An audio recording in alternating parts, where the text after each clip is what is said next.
Om Sai Ram. Today I begin reading Chapter 4, Sai Baba's First Advent in Shirdi. We will also read about Mission of the Saints, Shirdi, a holy Tirth, personality of Sai Baba, dictum of Golibua, appearance of Vithal-Kshirsagar's story, Das GANU'S bath in Prayag, Immaculate Conception of Sai Baba and his first advent in Shirdi, and the Three Wadas. In the last chapter, I described the circumstances which led me to write Sri Sai Satcharitra. Let me now describe the first advent of Sai Baba in Shirdi. Lord Krishna says in Bhagavad Gita that whenever there is a decay of dharma and an ascendancy of unrighteousness, I manifest myself for the protection of the virtuous and the destruction of the vicious. And for the establishment of righteousness, I manifest myself age after age. This is the mission of the Lord and the sages and saints who are his representatives and who appear at appropriate times and work in their own way to fulfill that mission. For instance, when the twice born, that is, Brahmins, the Kshatriyas, and the Vaishyas neglect their duties, and when the Shudras try to usurp the duties of other classes, when spiritual perceptors are not respected but humiliated, when nobody cares for religious instructions, when everybody thinks himself very learned, when people begin to partake of forbidden foods and intoxicating drinks, when under the cloak of religion people indulge in malpractices, when people belonging to different sects fight amongst themselves, when Brahmins fail to do Sandhya adoration and the Orthodox leave their religious practices, when yogis neglect their meditation, when people begin to think that wealth, progeny, wife are their sole concern and thus turn away from the true path of salvation, then saints appear and try to set matters right by their words and action. They serve us as beacon lights and show us the path and the right way for us to follow. In this way, many saints, that is Nuvruti, Dhyandev, Muktabai, Namdev, Gaura, Gonai, Eknath, Tukaram, Narhari, Narsi, Bhai, Sajan Kasai, Savata, Ramdas, and various others did appear at various times to show the right path to the people, and so the present advent came as Sri Sai Baba of Shirdi. Shirdi, a holy Tirth. The banks of the Godavari river in the Ahmednagar district are very fortunate, for they gave birth and refuge to many a saint, prominent amongst them being Dhyaneshwar. Shirdi also falls in the Kopargaon Taluka and the Ahmednagar district. After crossing the Godavari river at Kopargaon, one gets on way to Shirdi. When you go 3 kos, that is 9 miles, you come to Neemgaon, from where Shirdi is visible. Shirdi is as famous and well known as other holy places like Gangapur, Audambar, on the banks of Krishna river. As the devotee Damoji flourished and blessed Mangal Veda, as Samarth Ramdas at Sajjangarh, as Sri Narsimha Saraswati at Saraswati Wadi, so Sainath flourished at Shirdi and blessed it. Personality of Sai Baba. It is on account of Sri Sai Baba that Shirdi grew into importance. Let us see what sort of personage Sai Baba was. He conquered this sansar, that is worldly existence, which is very difficult and hard to cross. Peace or mental calm was his ornament, and he was the repository of wisdom. He was the home of Vaishnav devotees, most generous, like Kar. Amongst all, the quintessence of all the essences. He had no love for perishable things and was always engrossed in self-realization, which was his sole concern. His antarang, that is heart, was as clear as a mirror, and his speech always rained nectar. The rich or poor people were the same to him. He neither knew nor cared, nor honor or dishonor. He was the Lord of all beings. He spoke freely and mixed with all people, watched the acting and dances of nautch girls, and heard ghazals songs. Still, he swerved not an inch from samadhi. The name of Allah was always on his lips. While the world awoke, he slept, and while the world slept, he was vigilant. His inner self was as calm as the deep sea. His ashram could not be determined, nor his actions could be definitely determined. And though he sat in one place, he knew all the transactions of the world. His darbar was imposing. He told hundreds of stories daily, till he swerved not an inch from his vow of silence. He always leaned against the wall in the masjid, or walked morning, noon, and even towards Lendi and Chavdi. Still, he at all times abided in the self. Though a siddha, he acted like a sadhak. He was meek, humble, and egoless, and pleased all. Such was Sai Baba, and as the soil of Shirdi was trodden by Sai Baba's feet, it attained extraordinary importance. As Dhyaneshwar elevated Alandi, Eknath did to Paithan, so Sai Baba raised Shirdi. Blessed are the grass, leaves, and stones of Shirdi, for they could kiss the holy feet of Sai Baba and take his dust on their heads. Shirdi became to us devotees another Pandharpur, Jagannath, Dwarka, Benares, and Rameshwar, Badri Kedar, Nasik, Trambakeshwar, Ujjain, and Mahakaleshwar or Mahabaleshwar. Contact of Sai Baba in Shirdi was like a study of Ved and Tantra. It quietened our sansar and rendered self-realization. The darshan of Sri Sai was our yoga sadhana, and talk with him removed our sins. Shampooing his legs was our bath in Triveni Prayag, and drinking the holy water of his feet destroyed our sins. To us, his commands were Vedas, and accepting his Udi and Prasad was all purifying. He was our Shri Krishna and Shri Ram, who gave us solace, and he was our Parabrahma. He was himself beyond the pair of dvandas, never rejected nor elated. He was always engrossed in his self as existence, knowledge, and bliss. Shirdi was his center, but his field of action extended far beyond to Punjab, Calcutta, North India, Gujarat, Dhaka, which is now in Bangladesh, and Konkan. Thus the fame of Sai Baba spread far and wide, and the people from all parts came to take his darshan and be blessed. By mere darshan, minds of people, whether pure or impure, would become quiet at once. They got here the same unparalleled joy that devotees get at Pandharpur by seeing Vithal Rukhamai. This is not an exaggeration. Consider what a devotee says in this respect. An old devotee by name Golibua, aged about 95 years, was a Varkari of Pandhari. He stayed for 8 months at Pandharpur and for 4 months Ashadh to Kartik, that is July to November, on the banks of the Ganges. He had a donkey with him for carrying his luggage and a disciple as his companion. Every year he made his wari or trip to Pandharpur and came to Shirdi to see Sai Baba, whom he loved most.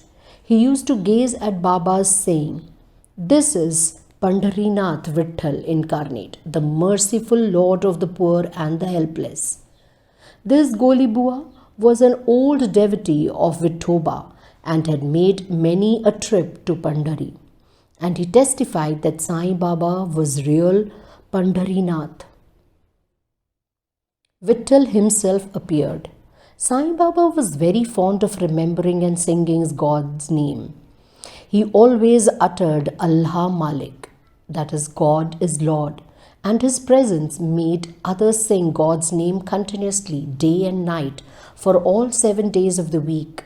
This is called Naam Sapta.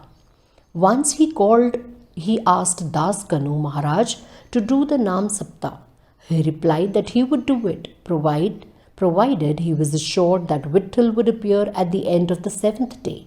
Then Baba, placing his hand on his chest, assured him that certainly Vitthal would appear, but for that the devotee must be earnest and devout. The Dhankar Puri or Dakurnath, the Pandhari of Vitthal, the Dwarka of Ranchod is here, that is Shirdi. One need not go far out to see Dwarka. Will Vitthal come here from some outside place? He is here.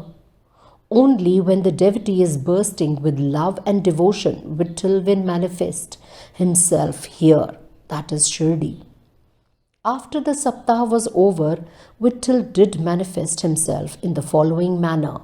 Kaka Sahib Dikshit was as usual sitting in meditation after his bath. He saw Vitthal in a vision. When he went at noon for Baba's darshan, Baba asked him point blank, "Did Vitthal Patil come? Did you see him? He is a very truant fellow. Catch him firmly, otherwise he will escape if you are even a little inattentive." This happened in the morning, and at noon there was another Vitthal darshan. A hawker came there for selling 25 or 30 pictures of Vithoba. This picture exactly tallied with the figure that had appeared in Kaka Sahib's vision. On seeing this and remembering Baba's words, Kaka Sahib Dikshit was much surprised and delighted. He bought one picture of Vithoba and placed it in his shrine for worship. Bhagavanthra Srisagar's story. How fond was Baba of Vitthal worship was illustrated in Bhagavanthra Srisagar's story. The father of Bhagavanthra was a devotee of Vithoba and used to make varis, that is, annual trips to Pandharpur. He also had an image of Vithoba at home, which he worshipped. After his death, the son stopped everything, the vari, the worship and Shraddha ceremony, etc. When Bhagavanthra came to Shirdi, Baba, on remembering his father, at once said, "His father was my friend, so I dragged him here. He never offered Naivedya, and so he starved Vitthal and me. So I brought him here. I shall remonstrate him now and set him to worship." Das Ganu's bath in Prayag. The Hindus think that a bath in the holy Tirth of Prayag, where the Ganga and Yamuna meet, is very meritorious, and thousands of pilgrims go there periodically to have the sacred bath there. Once Das Ganu thought that he should go to Prayag for a bath and come to Baba to get his permission for doing so. Baba replied to him, "It is not necessary to go so far. Our Prayag is here, believe me." Then, wonder of wonders, when Das Ganu placed his head on Baba's feet, out flowed streams of Ganga Yamuna water from both the toes of Baba. Seeing this miracle, Das Ganu was overwhelmed with feelings of love and adoration, and tears filled my eyes. Inwardly, he felt inspired, and his speech burst forth into a song in praise of Baba and his Leelas. Immaculate Conception of Sai Baba and his first advent in Shirdi. Nobody knew the parents' birth or birthplace of Sai Baba. Many inquiries were made. Many questions were put to Baba and others regarding these, but no satisfactory answer or information has yet been obtained. Practically, we know nothing about these matters. Namdev and Kabir were not born like ordinary mortals. They were found as infants in mother of pearls. Namdev being found on the bank Bhimrathi river by Gunai, and Kabir on the bank Bhagirathi river by Tamal. Similar was the case with Sai Baba. He first manifested himself as a young lad of 16 years under a neem tree in Shirdi for the sake of Bhakt. Even then, he seemed to be full of knowledge of Brahma. He had no desire for worldly objects even in a dream. He kicked out Maya and Mukti as serving at his feet. One old woman of Shirdi, the mother of Nana Chopra, described him thus: "This young lad, fair, smart, and very handsome, was first seen under the neem tree seated in an asan. The people of the village were wonderstruck to see such a young lad practicing hard penance, not minding heat and cold. By day he associated with none. By night he was afraid of nobody. People were wondering and asking whence this young chap had turned up. His form and features were so beautiful that a mere look endeared him to all. He went to nobody's door, always sat near the neem tree. Outwardly he looked very young, but his action, he was really a great soul. He was the embodiment of dispassion and was an enigma to all. One day it so happened that God Khandoba possessed the body of some devotee, and people began to ask him, 'Deva, you please inquire, and what blessed father's son is this lad, and whence did he come?' God Khandoba asked them to bring a pickaxe and dig in a particular place. When it was dug, bricks were found underneath a flat stone. When the stone was removed, a corridor was seen in which 4 samayas were burning, that is, lights. The corridor led to a cellar where cow-mouth shaped structures, wooden boards, rosaries were seen. Khandoba said, 'This lad practiced penance here for 12 years. Then the people began to question the lad about this. He put them off by telling them that this was his guru's place, his holy vatan, and requested them to guard this well. The people then closed the corridor as before.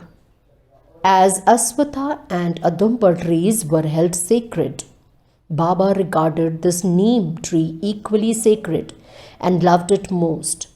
Mahalsapati and other Shirdi devotees regard the site as the resting place of Baba's Guru and prostrate before it. The 3 Vadas. The site with the neem tree and surrounding space was bought by Mr. Hari Vinayak Sathe, and on this site a big building styled Sathe Vada was erected. This Vada was the sole resting place for pilgrims who flocked there. A platform was built around the neem tree and lofts with steps were constructed. Under the steps, there is a niche facing south, and devotees sit on the par, that is the platform facing north. It is believed that he who burns incense there on Thursday and Friday evenings will by God's grace be happy. This vada was old and dilapidated and needed repairs. The necessary repairs, additions and alterations have been made now by the Sansthan. Then, after some years, another vada, Dikshit's vada, was constructed. Kaka Sahib Dikshit, solicitor of Mumbai, had gone to England. He had injured his leg in an incident there. The injury could not be got rid of by any means. Nana Sahib Chandorgar advised him to see Sai Baba, so he went to Sai Baba in 1909 and requested him to cure the lameness of his mind rather than that of his leg. He was so much pleased with the darshan of Sai Baba that he decided to reside in Shirdi. So he built a vada for himself and other devotees. The foundation of this building was laid on 12, 1910. On this day, two other important events took place. One, Mr. Dadasaheb Kapur was given permission to return home. And second, the night aarti at the Chawdi was started. The Vada was completed and was inhabited on the Ram Navami day in 1911 with due rites and formalities. Then another Vada or palatial mansion was put up by the famous millionaire Mr. Bhuti of Nagpur. A lot of money was spent on this building, but it was well utilized as Sai Baba's body is resting in this Vada, which is now called the Samadhi Mandir. The site of this mandir formerly had a garden which was watered and looked after by Baba. 3 Vadas thus came up, where there was none formerly. Of these, Sathe's Vada was most useful to all in the early days. The story of the garden, which was attended by Sai Baba with the help of Vaman Tatya, the temporary absence of Sai Baba from Shirdi, and his coming again to Shirdi with the marriage party of Chand Patil, the company of Devi Das, Janki Das, Gangir, Baba's wrestling match with the Moinuddin Tamboli residing in the masjid, love for Mr. Dengal and other devotees, and other incidents will be described in the next chapter. This brings us to the end